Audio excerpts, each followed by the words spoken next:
to Capacity, where heart, grit, and irreverent humor collide.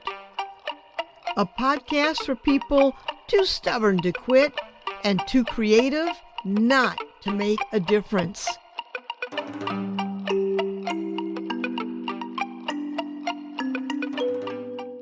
Hi, I'm Pat Benincasa, and welcome to Fill to Capacity.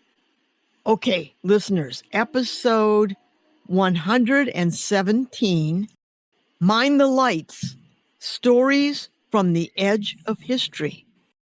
Meet Shauna MacDonald, professor, performer, and cultural excavator. As associate professor at Cape Breton University, she brings to light the forgotten stories of women, lighthouse keepers, working class women who stood watch over coastlines and history. Featured on PBS, NPR, and National Geographic, Shauna blends performance, research, and public memory to reframe how we see resilience, labor, and legacy, one lighthouse at a time. Well, welcome, Shauna. I am so thrilled to have you here. I'm thrilled to be here. Thanks for having me. Shauna, will you walk us through your work? What do you do? Well, I am a communication researcher by training, and specifically within the field of communication, I focus on or was trained in performance studies. So I like to explain it as if anthropology, English literature, and communication all got together and had some kind of offspring. That's what we do in performance studies.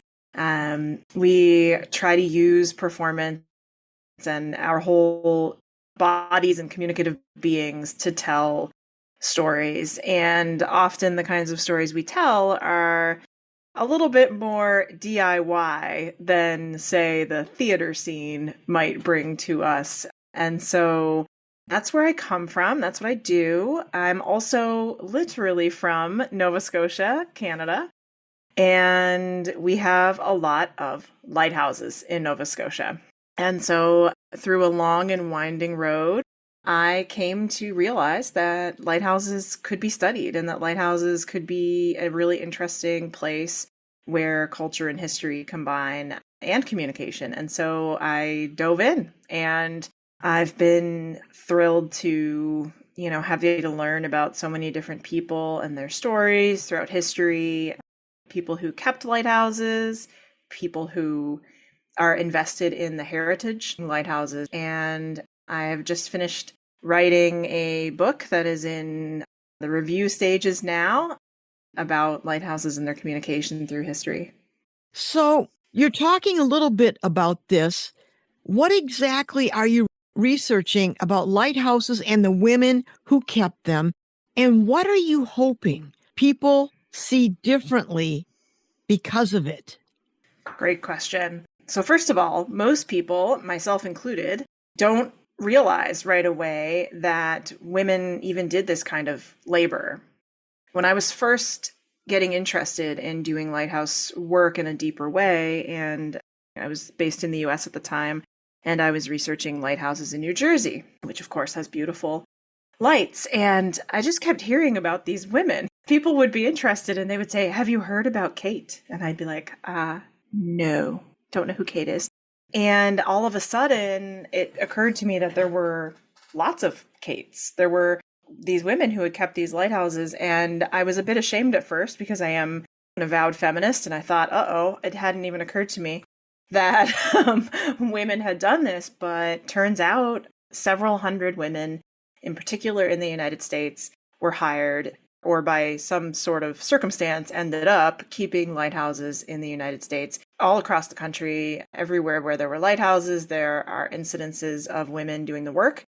And I just became utterly fascinated with who were these women, what were their lives like, how did they end up doing this, how was it allowed? And was it encouraged? I just became very curious and started asking lots of questions. And through the process, came to realize that these stories have not been told for the most part. There are a few famous women who were famous at the time and famous to this day in certain circles.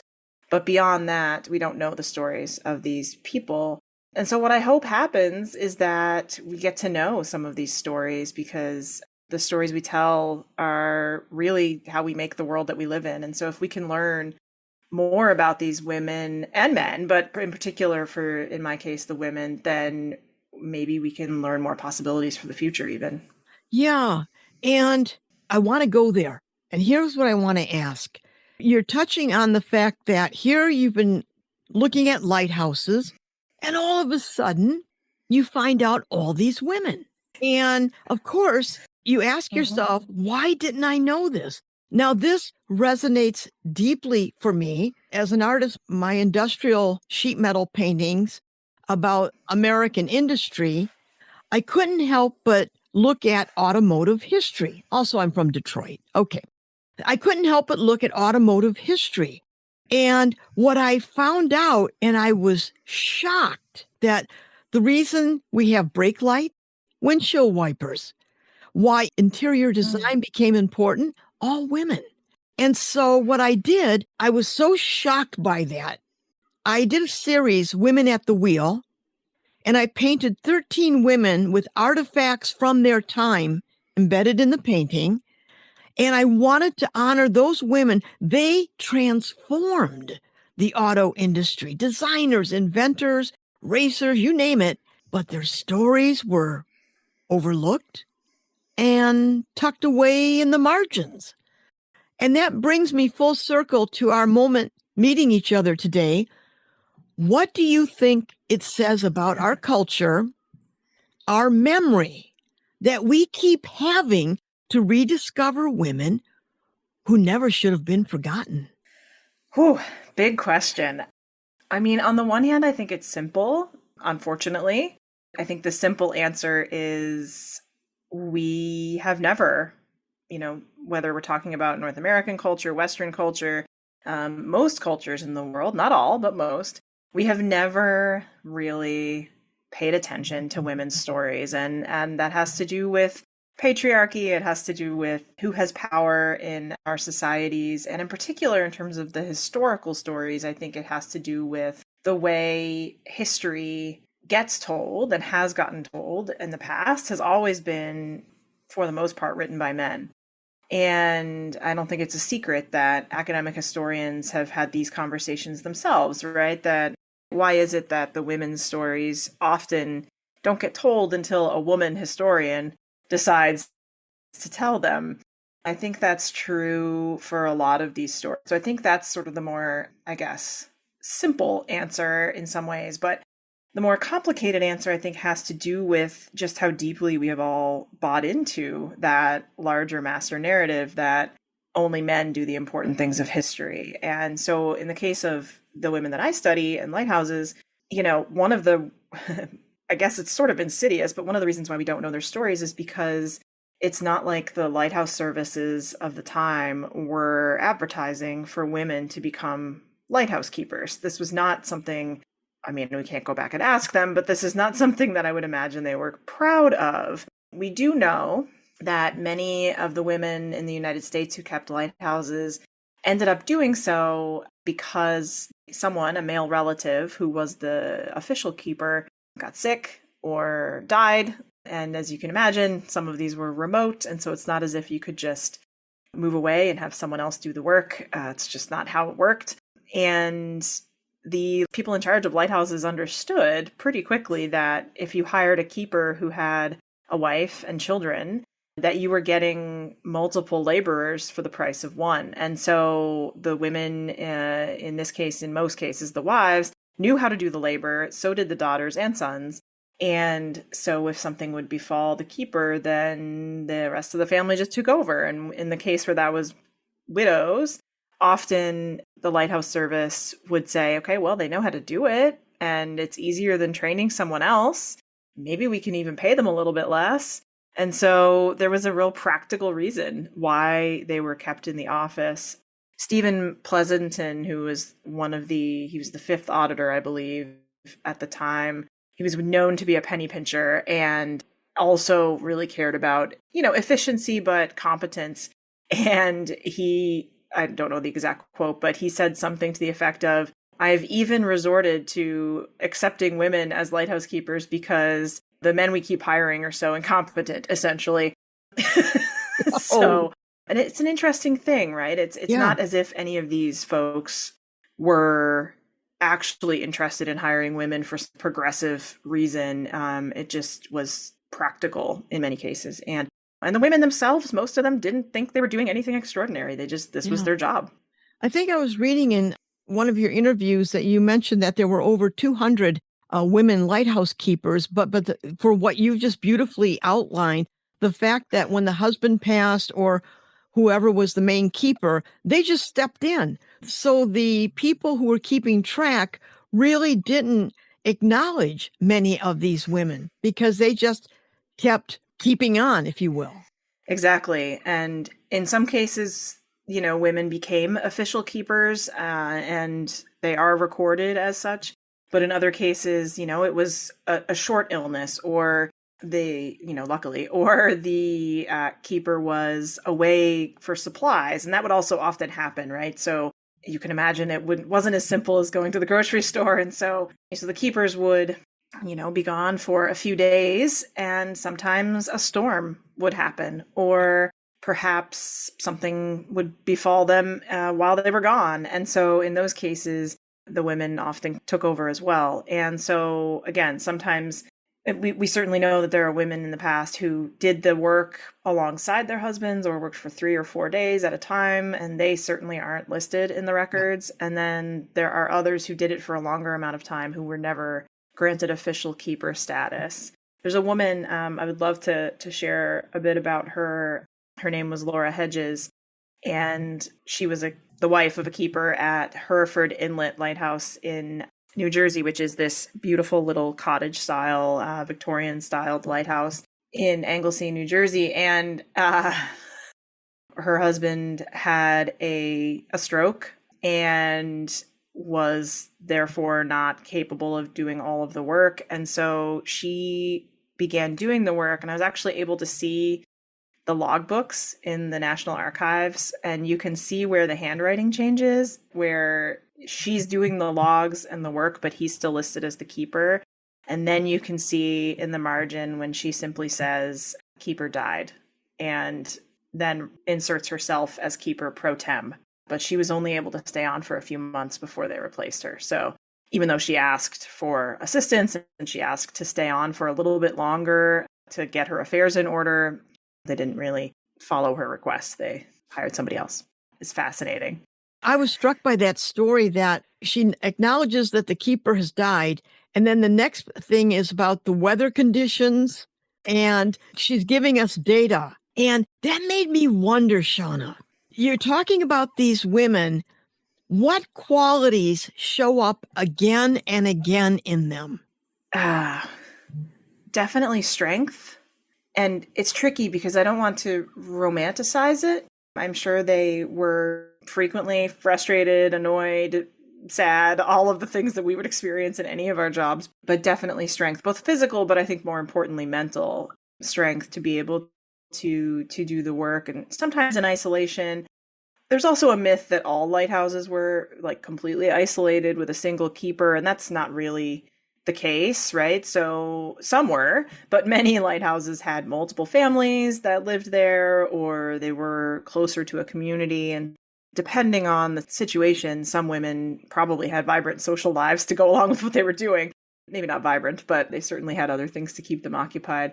So strength would be the number one. I would say also humility. And this has also been fascinating to me that very few, if any, of the women boasted about what they had done. Even the ones who had made multiple rescues and had done, amazing things, like Ida Lewis in Rhode Island, who she was on magazine covers and visited by presidents. She was small in stature and she didn't love the attention. She just said, this was my duty and I did it. So humility, I think, is another one. And I always wonder what's going on there, right? Are these women being humble because that's what's expected of them as women? Are they humble because they truly feel like it is simply their duty? And I don't know that we'll ever know, but it's a fascinating sort of thought experiment. So, yeah, strength, humility, and yeah, I guess it's just a sense of duty and obligation, right? They knew that what they were doing was essential and important, even if it wasn't something that they felt they needed to be aggrandized for. They knew how important it was to keep their waterways safe. And, there's some colorful characters in there who might be exceptions to some of those, but I think resilience, humility, dedication, those would be the ones that I would say. I couldn't help but think about the fact, in terms of point counterpoint, today with social media, people record everything about their lives. They go to restaurants, they photograph their food, they go to an event, they'll photograph the event, not participate, but photograph, or, with their phones. Everything is recorded. And I was trying to imagine social media at the time of women lighthouse keepers. Oh, you guys aren't going to believe what a night I had last night. The storm, the gale force winds. Oh my God. And I didn't have time for laundry. Oh, I mean, when you think about it, they were often making really perilous decisions about, saving ships or guiding ships. And in a Hmm. sense, the Hmm. isolation of having to make decision. It's almost like a captain at the helm. That's a good analogy because even if they weren't isolated completely, they would not have had many others to turn to. And until communication technology improved, they wouldn't have had any instantaneous way to issue something like a mayday that we might think of. And so they certainly had some systems, and of course they wrote letters, and we have things like that. But in terms of instantaneous communication, they wouldn't have had much. And so the decision would have fallen on their shoulders, absolutely. And at least in terms of the stories that we know, there was very little hesitation, it seems. We have stories of women rowing out, like Ida Lewis rowing out to rescue folks. There is the young Abby Burgess, who her father had gone ashore for supplies, and of course, a huge storm hit and lasted a very long time. The weather was awful for weeks, in fact. And she was 14, I believe, when this happened, or maybe a little bit older. And she kept her whole family going, right? Her mother, her sister. She rescued the hens from one of the towers because it was sort of swept, or one of the buildings was swept away by the waves. And she definitely recounted that in various ways in her later days. We also have a letter, I'm not going to remember the specifics, but a letter from Abby that she wrote to a friend where she talks about sort of the light and the dark. She really is not super thrilled to be living at a lighthouse as a young girl. And, sort of talks about the boredom of some of the days. But then she stayed as a keeper for a long time, and then she married as a keeper's son. So the life seems to have taken hold of some of them. Of course, some of them quit, but many of them stayed on or found ways to keep doing the work even after they no longer technically had to. So it's that's fascinating as well. Yeah. Now, I want to fast forward, and I've been dying to jump into this. You've written and performed a full length solo show Yes. and several shorter pieces. Now, I gotta say, Shauna, that's a little bit unusual terrain for an academic and a researcher. And I'm fascinated by how performance lives in your work, not just as a method, but as a way of embodying history. How does stepping into character help you step into the lives of these amazing women? And what does performance allow you to express that the research and archiving can't? Yeah, thank you for asking. I'm going to take them in reverse if that's okay. So, I think part of why I love performance in various forms, my own but also others, is that anyone can enjoy and learn from something performed in a live setting or even recorded. But of course, I'm partial to the live experience. And, I think you put flesh on the bones of the stories in a way that people might never encounter, but also allows us to go deeper. And so, there's folks who would come to a performance who might never pick up the academic book. And why should they, right? Academic books are expensive, and I hope people buy mine, but, you're going to reach a lot more people with something like performance. And so that's one of the reasons why I think it's really powerful is you reach different audiences and it's a different kind of experience than reading. Of course, I write too, so both are valuable. In terms of stepping into the character, I think I would talk about it in relation to persona. So we engage in something in performance studies. One of the forms is persona performance. It's not quite the same as acting, or at least the goal is not to disappear into the characters. So we would critique, a Hollywood movie actress if every movie they were in, we were like, well, there she is again, same person, not really adopting the character. And we want them to disappear. We want to see the character. With performance studies and with the kind of work I do, I want it to be a relationship between me, Shauna, the performer, the person, the storyteller, and whoever it is that I am attempting to step into the shoes of.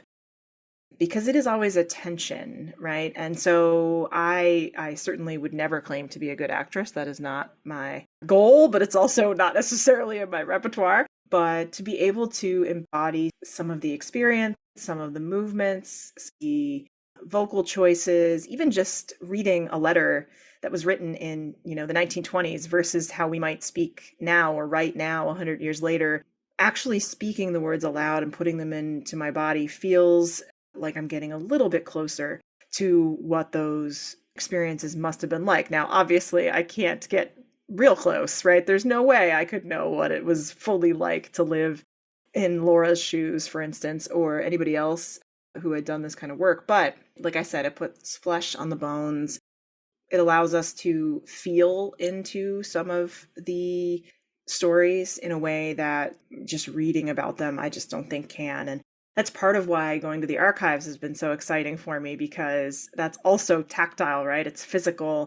I'm able to, with the proper precautions and gloves and all of those good things, but able to touch letters to and from major figures in US history and to see correspondence that refers to Alexander Hamilton or Benjamin Franklin and learn about lighthouses in those ways. It's fascinating, because that's the other thing I think a lot of folks don't know is that in the early years of any nation, but in particular in the budding US administration, lighthouses, first of all, there weren't that many, and they were under the direct control of the president. So George Washington personally approved of certain lighthouses being constructed.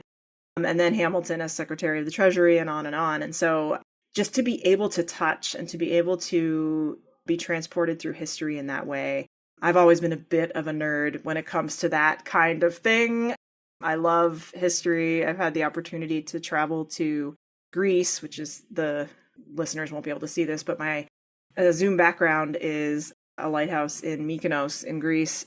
Just to be able to walk in Athens, I mean, come on. Yeah. That's like the experience of a lifetime, right? To put your body in that historical place, even though, of course, there's layers upon layers above that ancient world, it's still an amazing experience. And I did that actually through a summer teaching program that I got to be a part of for a few years. So teaching about communication in the Western birthplace of communication is quite a fascinating experience. Oh my God, what an experience. Yeah. I'm curious, when you immerse yourself into the lives of these women keepers and then research and touch documents from the 1700s, 1800s, whatever, has that changed you? Has that affected you? And the reason I ask that, when I did the 13 paintings of women at the wheel, they're on my studio wall. So every day when I would go in, I would see these incredibly brave, gutsy women. And I'd think, they're not going to stay quiet on the wall. They sure as hell weren't quiet in their lives. And it caused me to make a video about their lives because I felt like the story wasn't enough. It wasn't enough to paint them. I wanted to honor them.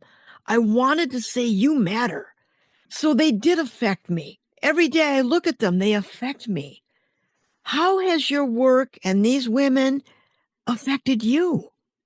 I have never been asked that before, so thank you for asking.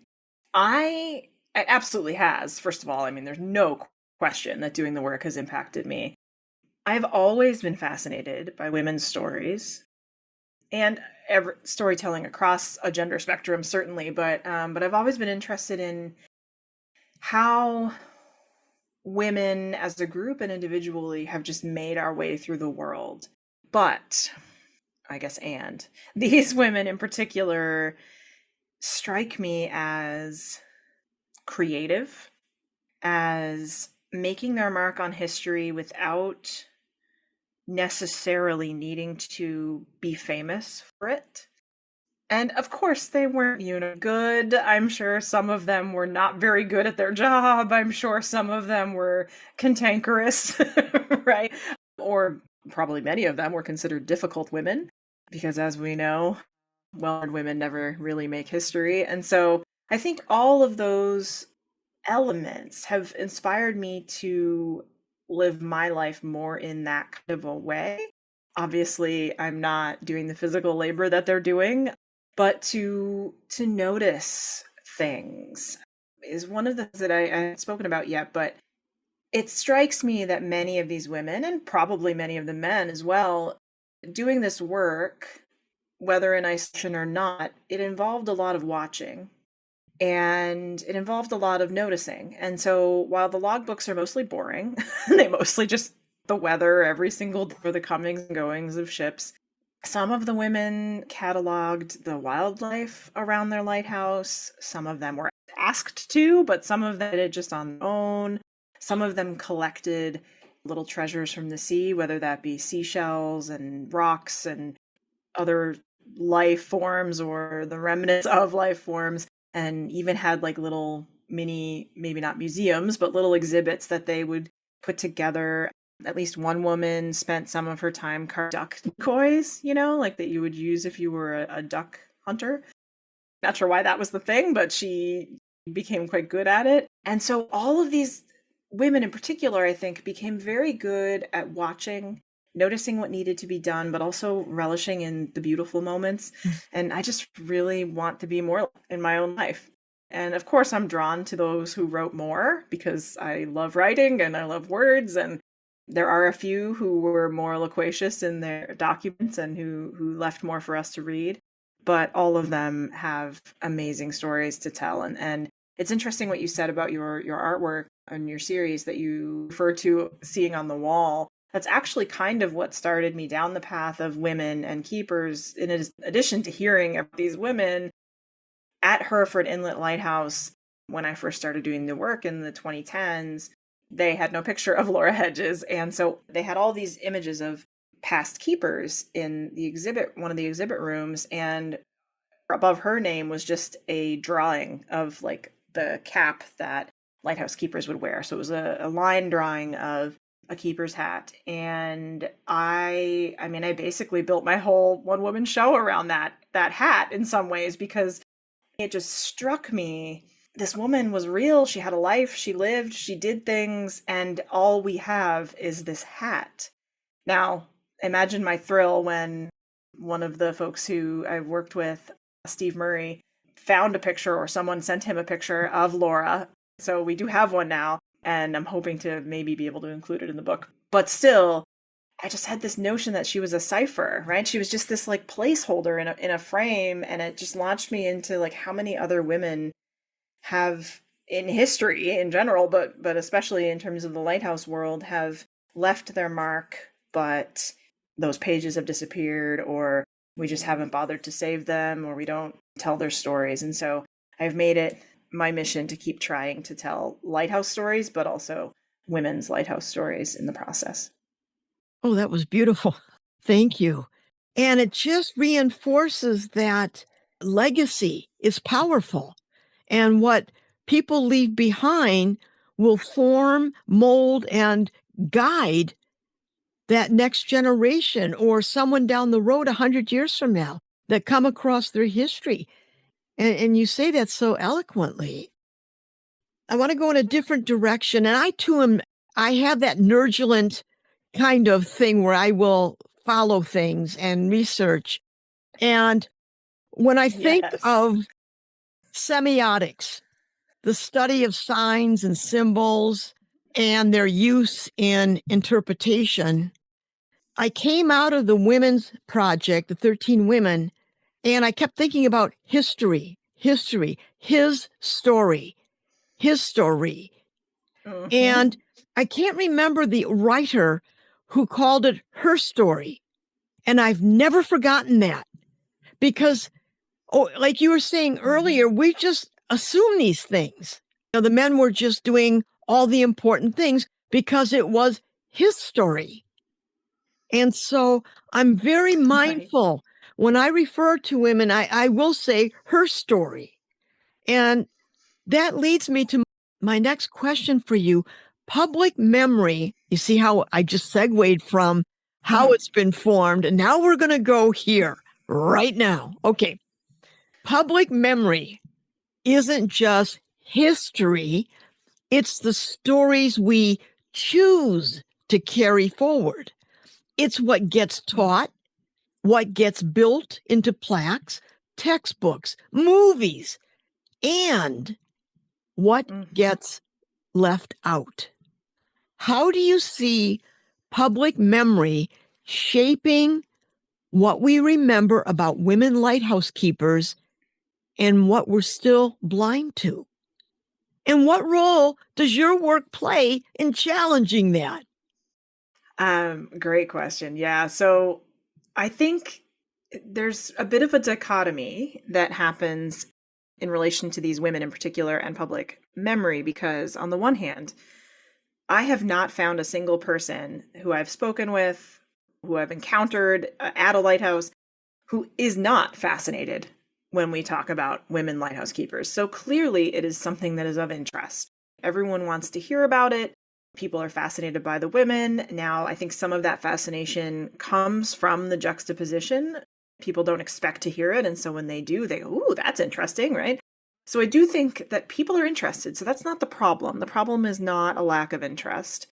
On the other hand, the other side of the dichotomy, I guess, is that we tend to communicate and tell stories within the frames of reference that we've been trained within, right? And so if all we have heard are stories of a particular kind of person, then we are not likely to then tell different stories ourselves.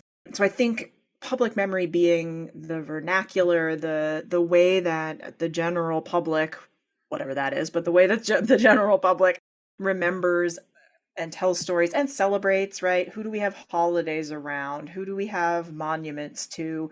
Who do we put in a museum? Who do we steal from to put in a museum, right? All of those questions, some of them have to do with history, kind of writ large, but a lot of them also have to do with public memory and what communities want to believe about ourselves in the things that I teach my students when I'm teaching about public memory is that it's as much about the present as it is about the past. Because we want to tell stories about our past that reinforce how we think about ourselves today, or at least that maybe explain something about ourselves today. And so I think in North America, we have been on a roller coaster ride over the past, I would say, really few decades of wrestling with and thinking about these questions, right? Which monuments do we keep? Which ones do we tear down? What does that mean if we tear them down? Where do we put them? These questions are, we think about them as history or as memory, but really, I think it's about the story we want to tell about ourselves now. And I have gone so far afield from your question that I do not remember what it was. But public memory is really all about that, right? It's what stories are we telling? Which stories are we willing to forget? Which stories do by default? And I think if we look at public memory, we can understand why there might be a discrepancy sometimes between what a specific community believes, remembers, tells about their past, and what quote unquote experts tell about them, because these public memories are the ones that communities themselves. And there's complicated reasons for them, right? I mean, I myself have connections to a specific lighthouse in Nova Scotia that is linked to not only my own memories of childhood and my family's memory and history, but also to the public memory of this particular space. And so as I find documents and archives about this lighthouse, sometimes I'm surprised because I think, oh, well, that's definitely not how we told that story. Or I don't remember anything about this in my family's lore. Or my family's lore maybe didn't happen, actually. And so there's some interesting tensions there. But I think ultimately, of course, facts matter in terms of, how particular events happened and how they have influenced people. But ultimately, what matters most right now is how we tell those stories and what that means for how we move forward. Because those women in the past, whatever you believe about any kind of afterlife, they're no longer here to tell us. They're also no longer here to be angry about it. But if we don't tell them now, then we are leaving out a huge channel, I guess, or a huge swath of what life can and has been like for certain people. One of the things that I am hoping to research more in the future is, and I certainly haven't discovered any of these people, so I want to make sure people are clear that others have come before me and found a lot of this, so I'm not the only one. But there were a group of nuns in Ireland in the Middle Ages who, for 350 odd years, depending on which source you look to, obviously not the same women, but their order kept a lighthouse in Youghal, Ireland. And I've not been there yet. It's on my bucket list. I mean, I've been doing this work for years before I came across any mention of them. And then Shauna Riddell's book, Guiding Lights, came out, and it's beautiful, and I bought it. And, I'm flipping through and reading, and she mentions them, and I thought, what? Who are these women? And became fascinated with their story as well. They're illustrative because they weren't doing it because they were women, and they weren't doing it even because they were nuns in some ways. And obviously they didn't have a lot of agency in this process. They were probably assigned to this particular role, but clearly they could. Women could do this work in 1200 in Ireland, and there's complicated reasons for that I'm still trying to puzzle out. But that religious connection is also something that we still see today between lighthouses and religion, particularly, but not only Christianity, this notion of light representing. So it makes some sense that it was a group of nuns, but still, like, what must their lives have been like? Like, forget the 1800s. Like, what? How were these women in the 1200s? A little stone lighthouse, and in their various abbeys and cloistered ways of living, like, what was their life like? Who were they? Where'd they come from? And I really hope I can find some more information about that. I think it's interesting that you bring up the role of light in spirituality and the fact that here they are, Christian nuns. And when you think of the role in light in Catholicism, because that would have been their belief system, and here they are, keepers of the light. I mean, Yes. Wow. Talk about spiritual cosmic gift. So I came across that in researching that story. I too thought, whoa, who are these women? What was that order? What did they have to do with lighthouses? How did they get assigned? Millions of questions. That was just unbelievable. Okay, now. They're lovely. Oh, yeah. So you've mentioned that you're working on a book, and I believe it's about the cultural meaning of lighthouses. And boy, that's such a rich, rich terrain full of symbolism, solitude, gender, grit. Now, I'm curious, what stories are anchoring this manuscript for you? And what are you most determined to hold on to as you shape it? So I started out thinking I need to write a book because I've been doing this for a long time, and short form is not going to allow me to tell the stories I want to tell. So let's write a book. And as I got going, My main question or guiding, it's not quite an argument, but guiding thought is why? Why as humans are we so fascinated by lighthouses? Like, what is it about lighthouses? And I don't know that I've fully answered that question in the manuscript because it's kind of like answering what is the meaning of life. But what I realized is in order to sort of tackle this question in the present, I needed to look to the past. And I am not a trained historian. That is not what I thought, the direction I thought my life would go. But I do love it. And so it occurred to me that I had to start at the beginning, or as close to the beginning as I could get. And so the book traces how different groups of humans have made sense of lighthouses or light structures or light as a guiding principle and communication technology throughout history. So I begin with prehistory, not that we know very much, obviously, but I begin with prehistory and then the ancients.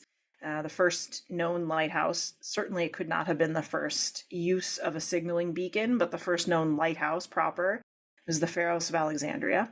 And so it plays a significant role. And I use some of my performance chops, as it were, to engage in some creative nonfiction writing to sort of try to put us into the Pharos in its heyday, and then move through history to ask these questions. So lots of key learnings, I guess. The notion that communication by fire is one of our most original forms of communication, mass media or just media. And so fire figures into the book, of course, which is interesting because we are currently in a time when we don't think about fire. I think most of us, if you hear fire, we think wildfires, we think natural disasters, whereas for all of human history, fire has been a tool and a technology and one of our most important ones. And so definitely do some deep diving into that. And then religion figures pretty highly in terms of the Middle Ages. And then we move more into the kind of realm of science and technology and the role that lighthouses have played, but also how people have made sense of them. And some of the associations that I think one of the things that's fascinated me the most is we still have some of the same, not that we can know for sure what the ancients thought, but we still have some of the same associations with lighthouses and light, right? We still associate them with religion often, but not only Christianity. We still associate them with safety and not exactly comfort, but steadfastness and warning sometimes, although we have tended, and this is, I guess, one of the other major threads, is we have tended to tell the story of lighthouses as a positive one. And it is a positive one. But there are shadows in every story, right? And lighthouses have played a role in colonization and exploitation. And there are stories like the women that we haven't told. There are stories of, in particular in the United States, for instance, African American keepers. If we know a little bit about women, we know even less about African American keepers, and even less about anyone who in Canada we would call First Nations, in the United States Native American.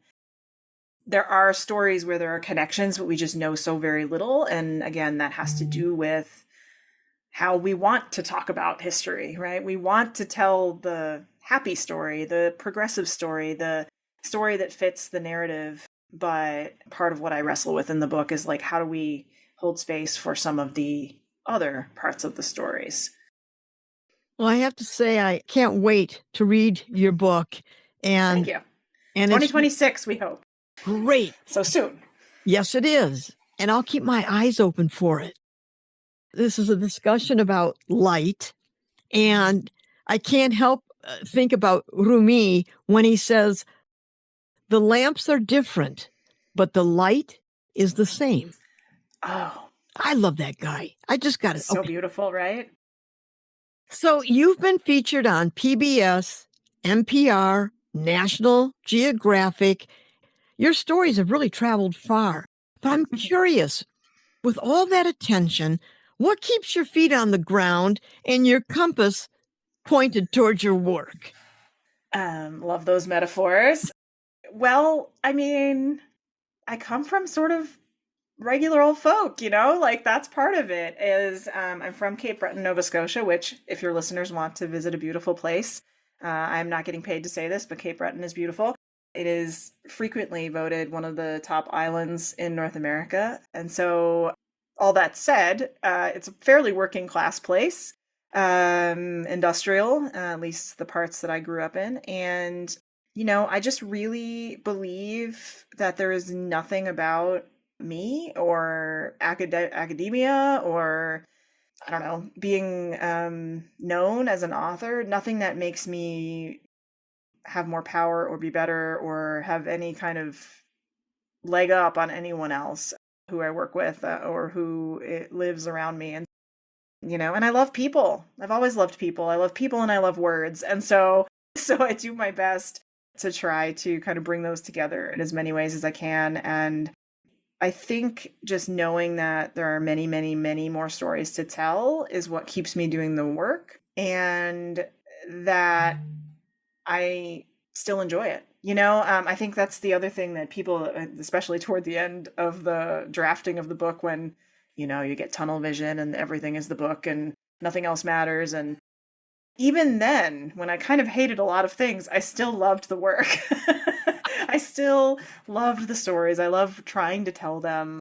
I will never get bored. And so that is like that hunger, I think, is what kind of keeps me going.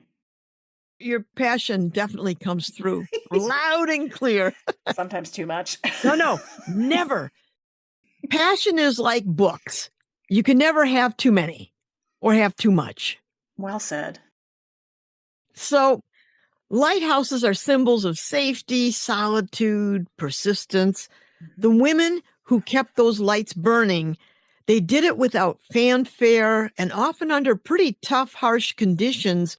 And they did it with a kind of a steady on attitude. Mhm. So when the light eventually goes out, when the keeper is gone, what do you hope people still remember about these women? What legacy do they leave us? I think they remind us that a life well lived is one where you loved your family and you did things that made you happy when you could, but you also, took care of others around you. And I don't think that's something that only women can do. I think that all of us can do that. And I think to take joy in the little things, and also just proof that we were there, right? Proof that women did these things, proof that women have always worked, particularly women of all races have always worked, always paid or unpaid, been engaged in labor, and that we shouldn't stop. Yeah. Right? That we need to still be in these places. Women still need seats at the table, and maybe even more so now than ever before. And I hope that legacy lives on. The thing I would say about lighthouses too is the lights are still on in many lighthouses. People think that they are obsolete, and some are decommissioned, but they are not obsolete. They are still very much used, and many of them maintained by various coast guards. But they're mostly automated, so the keepers have left for the most part. And with the exception of maybe some tourist interpretation or some very specific situations, most lighthouses don't have keepers anymore. And so I hope that we remember all of the keepers as mostly ordinary people doing their jobs, loving parts of it, hating parts of it, but doing their duty no matter what, and making a really big mark on history as a group. And I guess I would put a plug in for, wherever you are, if you're anywhere near a kind of coast that would have lighthouses, to investigate. If this is interesting to you, go visit if you can. Go take pictures. Go donate to the lighthouse associations, because many lighthouses are falling into disrepair and many more are going to fall into the ocean. Or I suppose the land is going to disappear, and so they will no longer be with us. And they're kind of harbingers of erosion. And so, paying attention is a worthwhile endeavor. Well, as we hit the top of the hour, I just want to say these women didn't set out to be remembered. They set out to do the job, but because of your work, we can finally see what their silence left behind. Persistence without applause, labor without spotlight, strength that carried on whether or not anyone noticed. And by telling their stories, you're not just lighting up the past, you're helping all of us rethink what we value: resilience, visibility, and who gets written into history, or better yet, her story. Shauna, thank you for coming on Filled to Capacity. I just love listening to you, and I can't wait to read your book. Thank you so much for having me. It's been an absolute pleasure. And listeners, if you enjoyed today's podcast, tell your friends or subscribe. Thank you for joining us today. Take care and take care of each other. Bye.